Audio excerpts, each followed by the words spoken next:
Next up is the Great India Wars of 2024 on X. So I'll leave this one off. Yes, Jane, please do. Because as a little background, I took a couple of days off Twitter, more or less, over Christmas, and then I came back, and everyone is talking about H1B visas in India, and I was like, I don't know what's going on. So Mel is going to lead this one. So this is so funny. So I'm not even gonna lie. I am hyper protective of America and American workers, especially middle class. I am like crazy psycho mama bear, all right, when it comes to like my people. So when I hear people trashing American workers, especially, saying we're lazy, saying we're, deficient in some way, shape, or form, we're not willing to do the work, so that's why we got to bring in all of these immigrants. I get a little emotional. So if you follow me, you probably saw that. But so what happened was, I actually don't know what kicked it off. I think it might have been Vivek. Oh, no. I do know what I thought it was an Elon Musk tweet. No, it actually was a Trump appointee. So Trump appoints this Siram something. I don't know his last name. He's some kind of AI guru, right? And he, Donald Trump appointed him to be his AI advisor, which wouldn't necessarily have anything to do with immigration, except for the fact that big tech has already been kind of laying it out that we are going to need all of these engineers, all of these computer engineers to roll out and to be competitive with China when it comes to AI, right? And so the whole idea is that if this Siram guy gets appointed to be the AI advisor, he's going to tell Trump we need all these H1B visas, right? We need to up it up. Excuse me. We already hand out about 85,000 a year. Some people want to double, even triple that, which is a lot. Right. H1B visas last for 3 years traditionally, but they can be extended up to 6 years.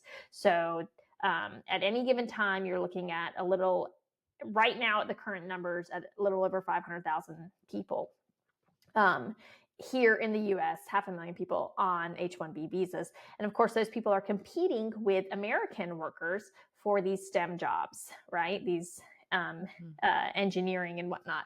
So people didn't like the idea of this man being so close, having the president's ear, because Trump had already kind of said, like, oh, we got to staple a green card to all of these diplomas. We don't want these people coming to our universities and then going back to their countries and taking their big brains with them and what's not. So people were already kind of on that. Then this guy gets appointed, and so he starts getting attacked, right? I actually went on, I kind of was just looking him up. Come to find out, this guy, the guy from Palantir, John Lonsdale, I think his name is. Oh, yeah. Yeah. He's like, Siram is my friend and he's America first.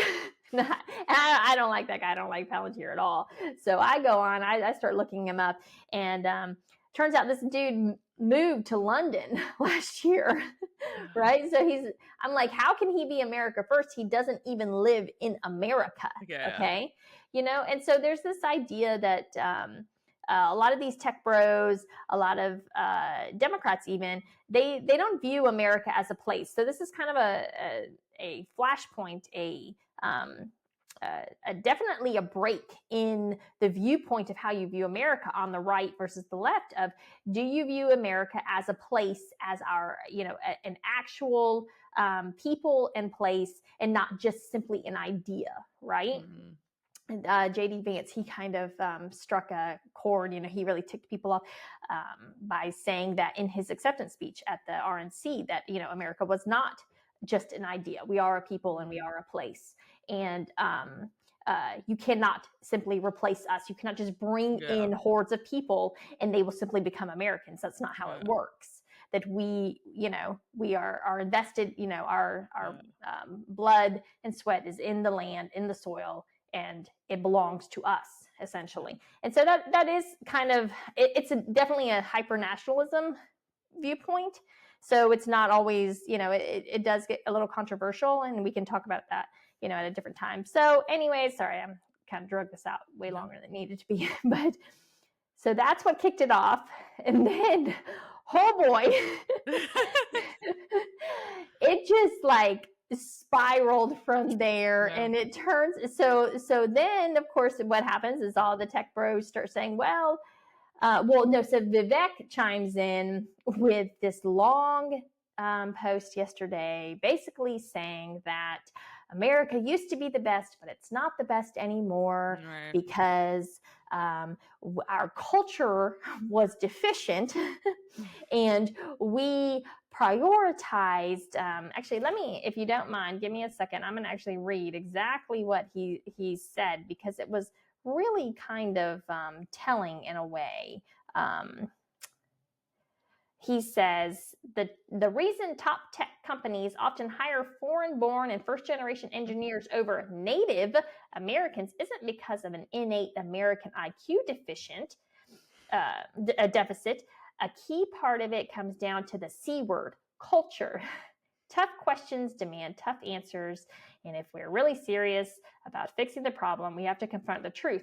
Our American culture has venerated mediocrity over excellence for way too long, at least since the 90s and likely longer. And that doesn't start in college, it starts young. A culture that celebrates the prom queen over the math Olympiad champ or the jock over the valedictorian will not produce the best engineers.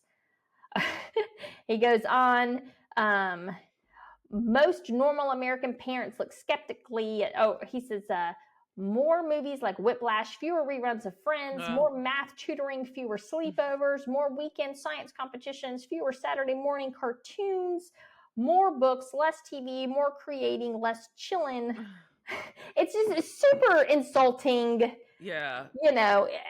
We have to apparently, supposedly change everything about America in order to, quote unquote, compete with China in this race for AI. And,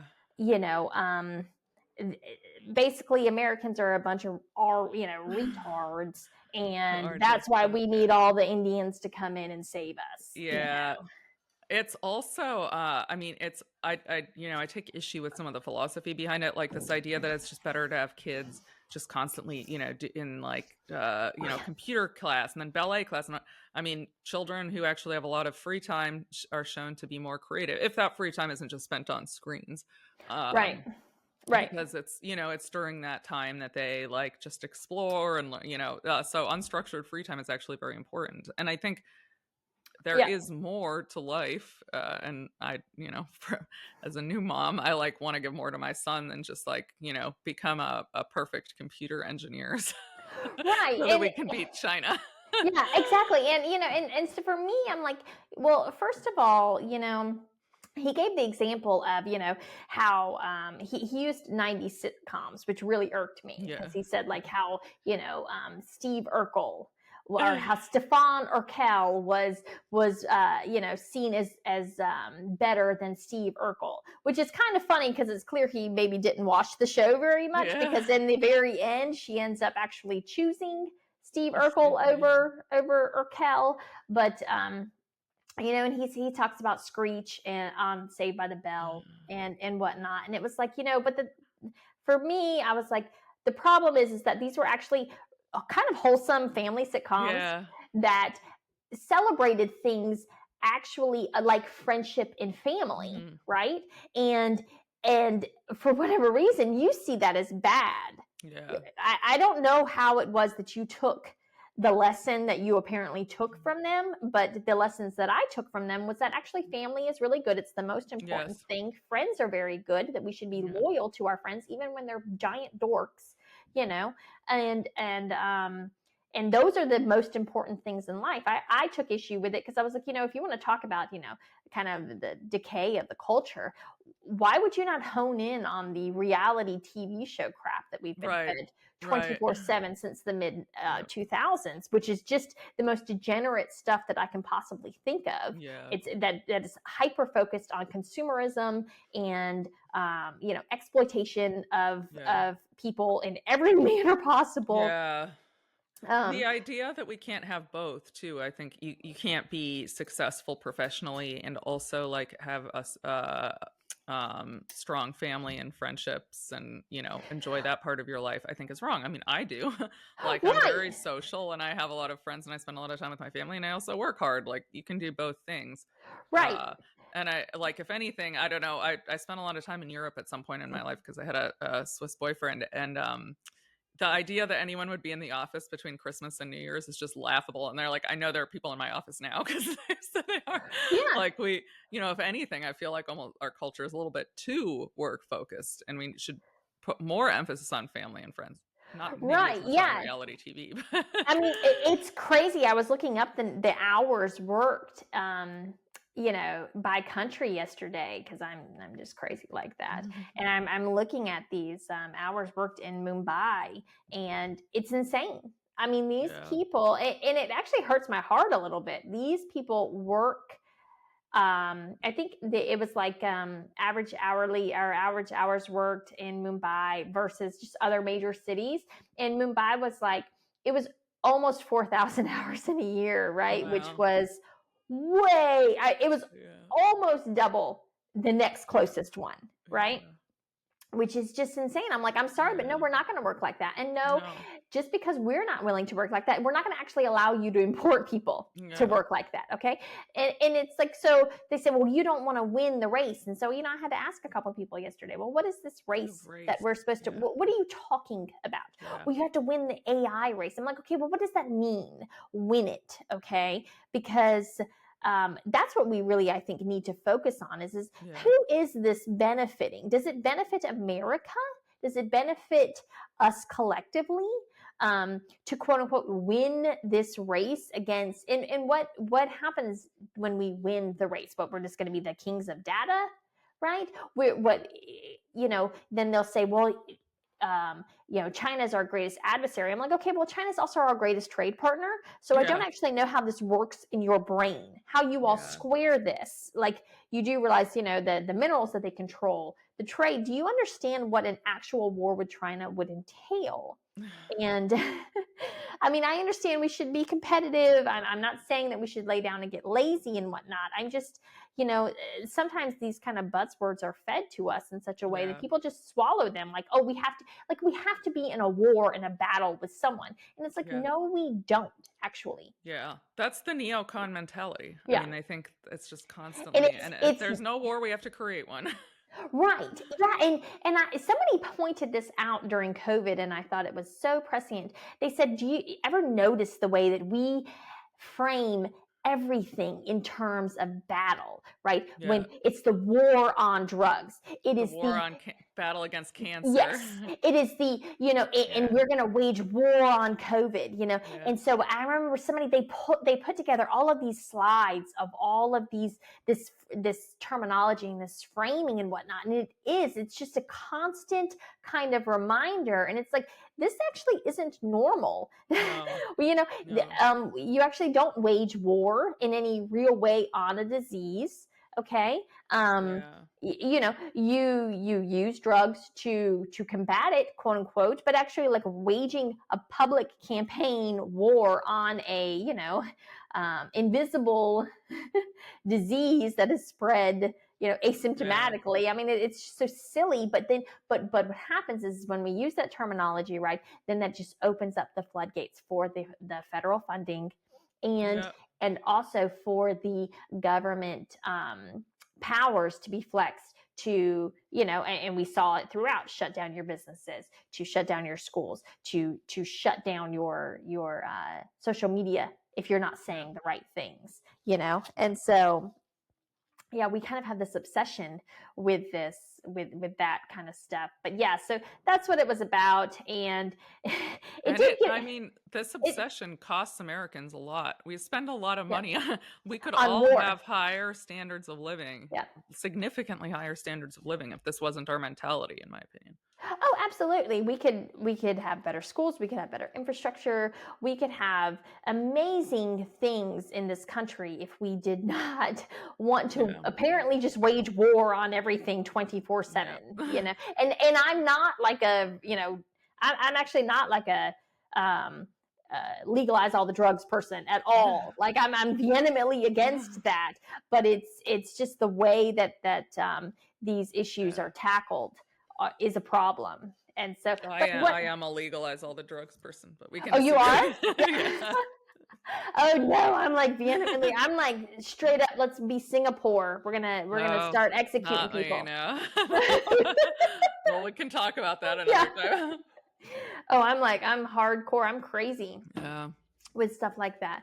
But yeah, so it's just, I don't know. It's weird. And so what happened yesterday on Twitter was, it started with that. It started with the VEC thing that took off, and then holy moly. So what happened was this clear break, right, in on the right, and Elon Musk.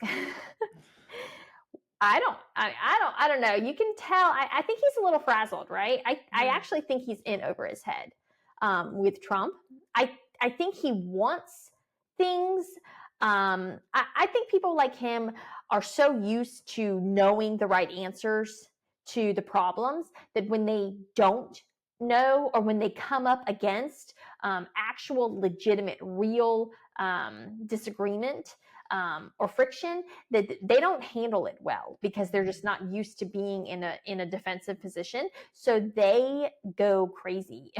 That's what you saw yesterday. Yeah. He was tweeting nonstop. Apparently he has an alternate account, right? It's called Adrian Dittman, Dittman. I did not know that. Yeah, I didn't know that. Why does he need an alt? Because apparently it says he gets to say things he doesn't say normally. How many followers does that one have?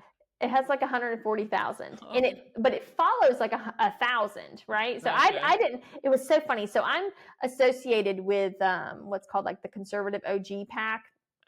I just got asked one day. It was, I don't know, like a month ago. I get a message from the pack, and they asked me like, "Hey, do you want a badge?" And I said, "Sure." Because if you have a corporate badge, an affiliate, you get a little bit of a boost in the algorithm. And those guys are funny. I like them. I don't agree with everything they say, but they're cool. And so, and a lot of the people that I like were associated as well. So what happened was, I had that badge, and there's really nothing involved with it. It's just kind of like there's a giant group chat that it's funny because I never participate in the group chat. I'm terrible with group chats. Like, I always recommend people don't add me because I'm just really awful with them. I don't even participate in my own family group chat. Okay. I'm not even joking. And so I see this message on my Twitter, and it says, "Your badge has been removed and your blue check is under review." And I was like, wow. The hell? You know? And so I actually thought that they had kicked me out of the group because I never participated in the group chat. So I was like, whatever, okay. And I didn't think much of it. And then my blue check, like, I thought it was going to come right back up, and it didn't, right? It just like disappeared. It says under review. And then what happened was they actually canceled the corporate account of that, which is, I think, $1,000 a month. Wow. Maybe it might be 5,000. And then they took away the blue checks of everyone that was affiliated, which is like, I mean, these are like some really big accounts. Some of them have 500,000, but Laura Loomer was one. She has like 1.4 million followers. And so what happened, they had a big space last night. And this Adrian Dittman came into it, right? It was so funny because I guess the guy, so apparently he uses a voice moderator, right? Elon uses a voice moderator when he's running this thing. And he's in there, and he's just like, him and Laura Loomer are just going at it in the, space. God. Wow.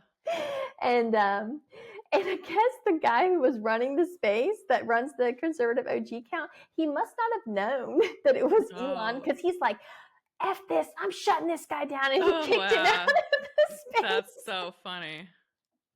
Wow. And nobody said it, but Laura Loomer was like, why did you do that?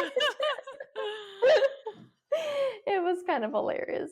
Wow. Yeah. So, all right. So that is definitely Twitter's in flames. Yeah, that's pretty much it. It's just everybody's fighting, everybody's calling, the Indians well, I'm sure as usual they'll come up with a solution and everyone will accept it. Yeah, right. Yeah, it's a lot of racism getting flung back on both sides. I don't know. It's crazy. It's Yeah, Twitter is a crazy place, but this is what happens when people have a lot of time off of work. Yeah. That's actually what happens. Yeah. So, well, I'm sure there'll be some exciting new developments on some front next time we talk. Yes. In the meantime, everybody enjoy the holidays. Okay. Bye, guys. Bye. Happy New Year.